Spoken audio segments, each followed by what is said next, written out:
Hey, Vsauce, Michael here. The eye is a mirror.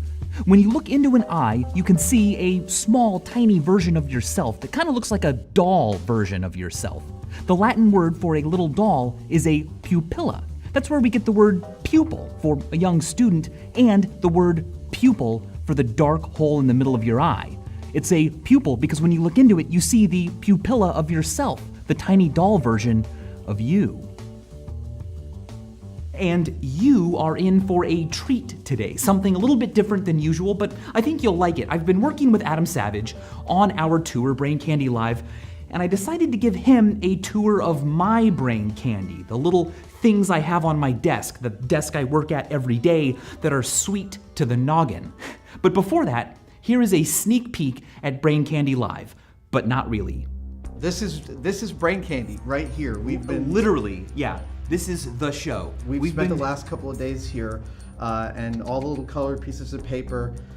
Right, for you it's blurred because we don't want to give it away. Yeah, well, maybe give that one away?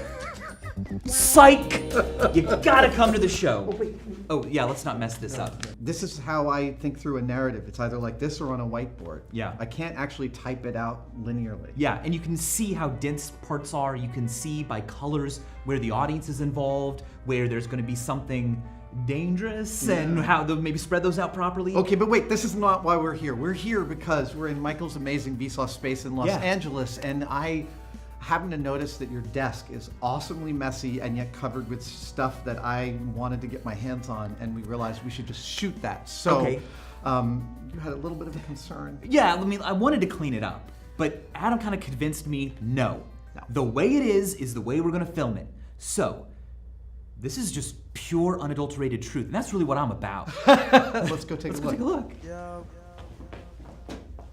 All right, so why do you feel like a little bit reticent to show off your, this is awesome by the way, your desk? You couldn't set design this with this much chaos, unless you had like a photo to go off of.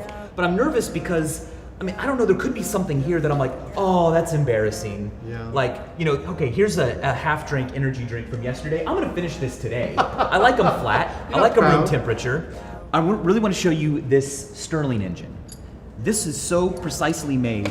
It is powered just by the heat of your hand. No. So put your palm out, and then we'll let that warm up for just a second.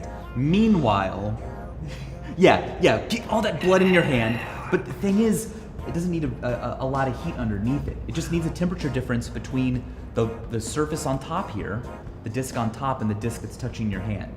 So while you're holding that, because we need to get that bottom warmed up a little bit. Funny phrase. Here, let's admire some indium. Indium? Indium. It is the only element in the universe you can chew like bubblegum. What? It's a soft metal. It gets softer when warm, but it's also non-toxic. Wow. And it's quite rare. I heard it's on the endangered elements list. In 100 years, there might not be really any found in the ground. So is this a particularly large chunk of indium then? In 100 years it might be, or it might not be. I mean, there's some guesswork involved in knowing what the Earth has and what it's gonna run out of. But I'm denting it with my fingernail. Exactly. And you can take a bite out of it. I wouldn't recommend it because it's quite cold in here and it could be a little firmer than your teeth want. But I took a piece off and I melted it in this beaker. Because you can make awesome mirrors with it. This is like a wonderful wish list for me of other things to play with. Because I think if we went through my desk and my space at my shop, there'd be a whole bunch of stuff. You'd be like, oh, I didn't know those existed. We got to get some of those. Yeah. I'm gonna give it just a little turn. All right. But as you'll notice, even though I didn't put that much energy in, it won't slow down. Wow. It's just gonna keep going. How does this engine work? Well, it's all about temperature, a kinetic approach to defining temperature. The air is made of molecules moving and shaken around. Their collisions produce what we call air pressure. Now, we say that warm air expands, but really it just has more energy. When a gas warms up, its kinetic energy increases. Its molecules literally move faster, translationally, rotationally, and vibrationally. As a result, the average force they all exert when colliding increases. If the container they're in isn't perfectly rigid, these collisions, stronger on average than those coming from the other side, will push the container's walls out, expanding the space within. Now that's what happens in our engine. Our engine has two pistons, a power piston responsible for moving the big wheel, and a displacer piston that shuttles around the air inside. Your hand warms the air inside, giving it more kinetic energy, enough to push the power piston up, turning the wheel. The wheel's motion then pushes the displacer down, moving the air away from the warmer bottom plate, causing it to rapidly cool and collide with the container's walls and the power piston less often and with less force, so the piston falls, turning the wheel with it. The wheel's momentum now drags the displacer piston up, pushing air down to the warm plate where it gains energy, collides with the power piston more powerfully again, sending it back up, beginning the cycle again. It's surprising just how quickly air can cool and warm enough to move the piston. It's fast. A classic example of this is the old egg sucking trick. Put something burning in a bottle and stick a peeled boiled egg on top.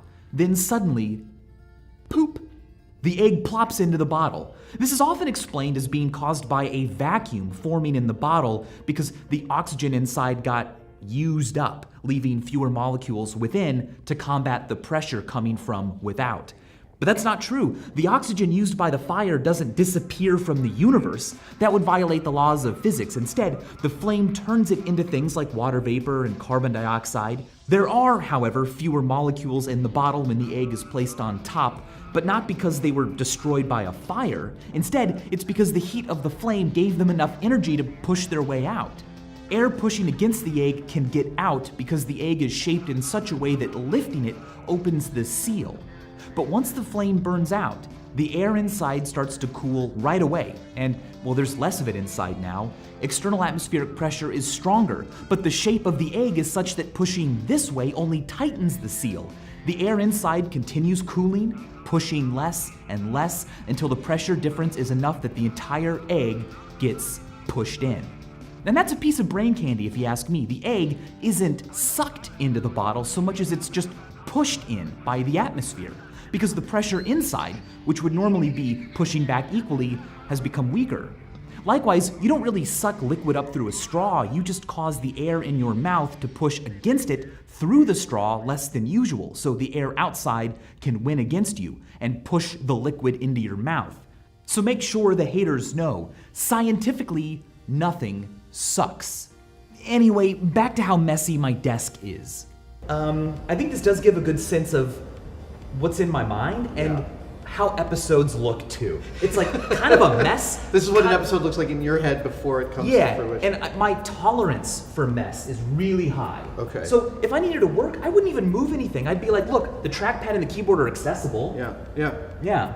But it's also inspiring to have the little things around to fidget with. For instance, these cast puzzles. That one great. is called Spiral. Oh, wow. The craftsmanship on some of these puzzles is just fantastic. I didn't realize it was a puzzle. Oh my goodness. All those pieces come apart. They do? Yeah. That doesn't seem possible. Exactly. And what they do is they, I think, exercise the part of my brain that deals with three-dimensional visualization. Because I don't think I'm very good at that. It takes me weeks to see something in my head. So I'm trying to you know what these are really good for? Is finger strength. Because they're heavy, and if you toy around with one for a whole day, you're like, oh my gosh, I'm getting some nice tone. What you said about the seeing something in your head, I mean, that's the same way I build stuff. I can't start building unless I can see the structure in my head. Do you think you're really good at visualizing things in your mind? Yeah, no, actually, there's a turn that happens as a maker where you start being able to just build stuff in your head. Wow. And turning it over and trying different materials. Or did practice make it a better skill? Totally, practice makes it a better skill. And every time I attack a new material, it's the same thing. This is another puzzle? That's another one, and that one is really fascinating because as you pull it apart, you don't see what's catching. Right. How come it's not coming apart? Right. No matter which way you hold it, and it's going to lock itself. So these are like really modern Appalachian wire puzzles. Now watch this. I don't know if we can get a close-up of this. All right. But if you've got pins that are falling because of gravity this way and this way, there's no way to unlock it unless you get some little centrifugal force happening, or more precisely, their inertia will cause them to move out. And if I give that a little spin, Whoa! it just falls apart. Wow! When you force it, it just wants to fall apart once you've spun it. Isn't that beautiful? So, really yeah, I've got a awesome. lot of stuff here. What? I'm picking up all the puzzles. Okay, I'm gonna play with those later. Well, yeah, I'll go through these later. I don't want to spoil the solutions for those out there watching who should really get into them. I love topology stuff at the moment. These are spheres that dissect into a bunch of pieces. I bought at the dollar store, 3 for $1, but yet the mechanism or the design behind it is so clever and so easy to put back together. Right. I actually Instagrammed it. I was so excited about the simplicity of how it comes apart and goes together. This is when we finished Mythbusters, we packed up my desk and it was exactly like this, like a couple of 100 pounds of this stuff. Yes, this desk is super heavy for a few reasons. One is the tungsten cube. Oh, there it is. Isn't that surprising? Oh, that is fabulous. This is larger, but not as heavy. And that's solid steel. That's a plumb bob. It's a plumb bob, and I used that in the What If the Earth Stopped Spinning video.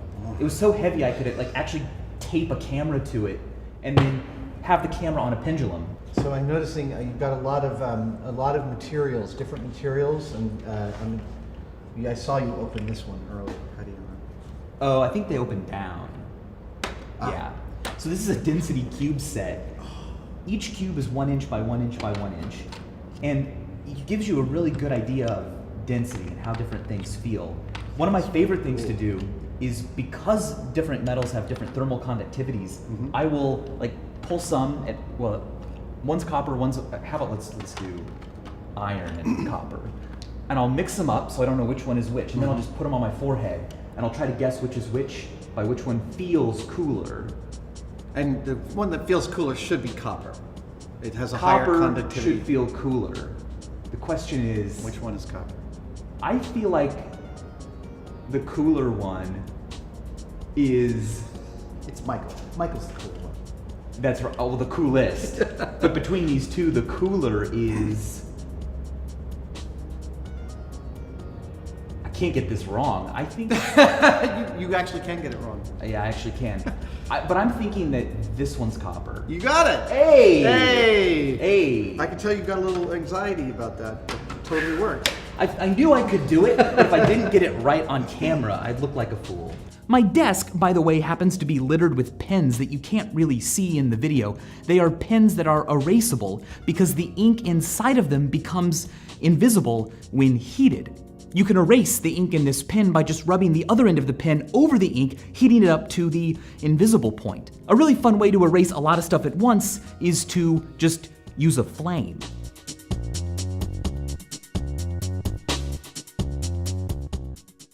This also, I'm just going to go also for the other. This is more.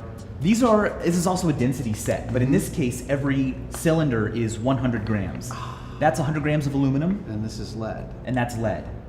Nice. And then we've got brass, copper, I think zinc and steel. Is that a standard tarnish on lead? I don't know, because it's tarnished the part that's hidden in the wood. The reason which I'm asking maybe holds is moisture or something. One of the original Maltese Falcons, 2 of the original Maltese Falcons were made out of lead, and they now have this very dark brown patina on them. And I have wondered, and never wondered aloud, but I have wondered if a brown patina is something that happens to lead. It must, but why did it not happen on the part that was exposed to the air? I'm actually noticing a interesting patina on the brass and the copper as well from the contact with the wood. Yeah. So it could be oils in the wood. The Maltese Falcon could be brown from many people handling it. Yeah, it could be. All right, so what do you think is the worst thing someone could conclude from looking at your desk? I wouldn't be sad if they concluded that I was disorganized, because that's true. Right, well, there's disorganization and then there's disorganization. You're not inhibited from getting your work done. Yeah, exactly. That is a piece of calcite that has that birefringence property, right, where if you, what's a good, here. Does double vision? It does double vision, yeah. See, I'm not disorganized. I can find a legal pad in a second. So let's just draw like a circle. Yeah. That's not a great circle. Oh, that's really and then rotate it. Oh, no way. Yeah. Okay, so what is the most recent object to... Can you clean your space up just a tiny bit? Hey, yeah, thanks for parking my little scoot. What's the most recent thing you've brought into the space? The most recent, I guess, would be... Oh, that's really cool. Isn't that cool? That's called a TV rock. It's a piece of ulexite with fiber optic properties. Cool. I found out that the famous fact about polar bear fur is supposed to be fiber optic is not true. Oh, is it not true? Apparently it's not. So I didn't even know that fact, but if you were to tell me it, I would believe it. Yeah, no, it's one of those like, oh yeah, totally, I buy it. Newest object. Newest object. It's the speaker. Oh! I saw this yesterday. Yeah, this is that awesome. came in the curiosity box, this third one. And it looks like a laboratory beaker, but it's a double-walled thing with a handle you can drink coffee out of. And it has milliliter measurements on it, but I was like, milliliters, we've heard about those. Let's use some crazy units. So what do you see? This is the volume of blood in your brain. This is Yeah. the amount of saliva produced every 3 hours during the day. If you fill it all the way up Yeah. to 300 milliliters, it also tells you that filled to here, the beaker contains approximately 10 septillion water molecules. I should, of course, point out the spit error. I misspelled saliva on the beaker, on every beaker. In fact, it's completely my fault. I take full blame. And spit, if you are out there watching, please know that I respect you, even though I'm not perfect. I'm going to move past this because I just did a rack focus on the globe. And am I right that is one of those bespoke globes made by that company in England? Yeah, Ballarby Globes. Here, okay, yeah, well, you can go get it. Can I? It's not really a surprise that I love globes. I've done a lot of videos about what does the Earth look like, how are map projections made, and this was a gift from my wife on our wedding day. What a In beautiful fact, gift. if you look up at the top of the globe, it has written the company that made it, and then it Ballarby says Globemakers. our names, Marnie Duncan and Michael David Right. Stevens, oh my God. and then it's got the place of our wedding and the date. And then the base, which is over there, has a plaque that says, to my husband on our wedding day. So these globes are the most accurate I know, made. I'm very familiar with these globes They're because I handmade. go to their website every few weeks and think, that they make them really large. They make what's called the Churchill, Yeah. and you couldn't even hug it. I think this is a reasonable place to stop the desk tour. I'm just going to go off into a corner and look at this for a couple of hours. Yeah, sure, of course. I'll get some work done. Hey, Vsauce, Michael here. So there you go. Brain Candy Live hits the road on February 21st, traveling to 40 cities around the United States. Check braincandylive.com to see which cities we're coming to. We're probably coming to one near you. The rest of our global viewers, please don't worry. We are considering and looking at tours in the rest of this beautiful globe, but for right now, it's just the United States. See you out there on the road, and as always, thanks for watching. But wait, there's more. Let's talk about the eye, specifically blinking. We all do it. It's good for our eyes to blink. But is there a chance that at some point in the future there will come a moment during which every single pair of eyes on Earth, every single human is blinking at the exact same time, a moment we will all miss due to blinkage? You blink your eyes anywhere from 30 times a minute all the way down to, well, just 3 or 4 times a minute if you're fixated on something, like when reading. That can actually explain partially why your eyes might become dry or fatigued while reading. Also, a typical blink lasts about 100 to 300 milliseconds, which means if you are awake for 16 hours a day, and you blink, say, 10 times a minute on average, and your blinks are, just to be conservative here, only 100 milliseconds long, in a waking day, you spend about 16 minutes of your life in blink mode with your eyes closed. That's a lot of minutes to miss every day. But what about all of us blinking together? Well, the math has been done on Reddit, and the chances aren't good. There is a 0.00004 billion more zeros 1% chance that today every single human will blink their eyes at the same time, or have them closed because they're asleep. That is a very small chance. Even given the number of days in the universe's life so far, you just wouldn't expect to have ever seen it happen or to ever see it happen. So remember, Earth, we are always watching. And as always, thanks for watching. Barry licking his lips. Cool. All right, you want to just play it back before I move? Yeah, can you cut on the audio recorder?